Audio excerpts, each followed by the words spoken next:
Bharatiya Janata party Telugu 2 రాష్ట్రాలకు సంబంధించి కొత్త అధ్యక్షుల పేర్లనైతే ఈరోజు ప్రకటించింది. వాళ్ళ ఎన్నిక లాంఛనమే కానుంది. సో, అనూహ్యంగా 2 పేర్లు కూడా ప్రకటించారు. ముందుగా అనుకున్నట్లు ఎవరి పేర్లు కాకుండా కొత్త పేర్లు రంగంలోకి వచ్చాయి, కొంత తెర మీదకి వచ్చాయి. సో, అంటే ఒక వ్యూహాత్మకంగా బీజేపీ మార్కుతో ఈ 2 కొత్త పేర్లు బయటకు వచ్చినట్లయితే నాకు అనిపించింది. ఎందుకంటే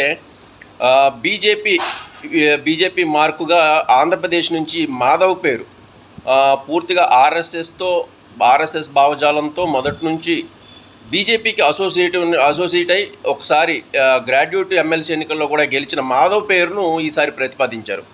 సో ఇక్కడ అసలు విషయం ఏంటంటే సోము వీర్రాజు కాపు, తర్వాత పురంధరేశ్వరి గారు చౌదరి.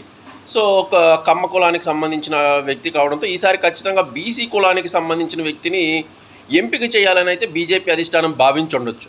సో దీంతో కాపు అలాగే కమ్మ కాకుండా ఈసారి కొత్త పేరును బీసీ వర్గానికి సంబంధించి మాధవ్ పేరునైతే ప్రకటించింది. దీనికి సంబంధించి విష్ణువర్ధన్ రెడ్డి కానీ, భానుప్రకాష్ రెడ్డి కానీ, ఇలాంటివి కొంతమంది, ఆదినారాయణ రెడ్డి గారు కానీ, ఇలాంటి కొంతమంది రెడ్డి సామాజిక వర్గానికి సంబంధించిన నాయకులైతే ఈసారి రాష్ట్ర అధ్యక్ష పదవిని చేపడతారు అని భావించిన తరుణంలో ఆ వర్గానికి కాదని ఈసారి బీసీ వర్గానికి ఛాన్స్ అయితే ఇచ్చినట్లయింది. సో వచ్చేసారి 2 సంవత్సరాలకు సంబంధించి వచ్చేసారి ఏమన్నా మళ్ళీ ఆ వర్గానికి ఇవ్వచ్చు. కానీ ఈసారి అనూహ్యంగా మాధవ్ పేరును ప్రకటించడం వెనకైతే బీసీ కార్డు పనిచేసిందేమో అనైతే నేను భావిస్తున్నాను. సో దీంతోపాటు బీజేపీకి అసోసియేట్ అయ్యి ఆర్ఎస్ఎస్ భావజాలానికి, అలాగే ఈ బీజేపీకి సంబంధించిన పార్టీకి పూర్తిగా వాళ్ళ నాన్నగారు కూడా, చలపతిరావు గారు కూడా బీజేపీకి పూర్తిగా మొదటి నుంచి పనిచేసిన వ్యక్తి. సో ఇవన్నీ మాధవ్కు సహకరించాయేమో అని అయితే నాకు అనిపించింది. అలాగే తెలంగాణకి సంబంధించి రామచంద్రరావు గారు కూడా పూర్తిగా బీజేపీతో అసోసియేట్ అయిన వ్యక్తి, గతంలో ఎమ్మెల్సీగా పనిచేసిన వ్యక్తి. అక్కడ కూడా ఈటెల రాజేందర్ రెడ్డి గారిని ఎంపిక చేస్తారు అని చివరి వరకు అనుకున్నారు. సో అక్కడ కూడా మళ్ళీ బీసీ నేతకి అవకాశం ఇచ్చారు.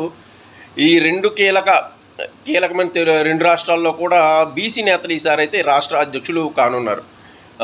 ప్రస్తుతానికైతే కూటమి ప్రభుత్వంతో ఆంధ్రప్రదేశ్లో సమన్వయం చేసుకోవాలి. అక్కడ కాంగ్రెస్ ప్రభుత్వంతో పోరాడాల్సిన అవసరం ఉంది. మరి ఈ కొత్త అధ్యక్షులు తమ కొత్త వ్యూహాలతో ఎలా ముందుకు వెళ్ళబోతున్నారు, ఏంటి, పార్టీ బలోపేతానికి ఏం చేయబోతున్నారు అన్నదైతే వేచి చూడాల్సిన అంశం.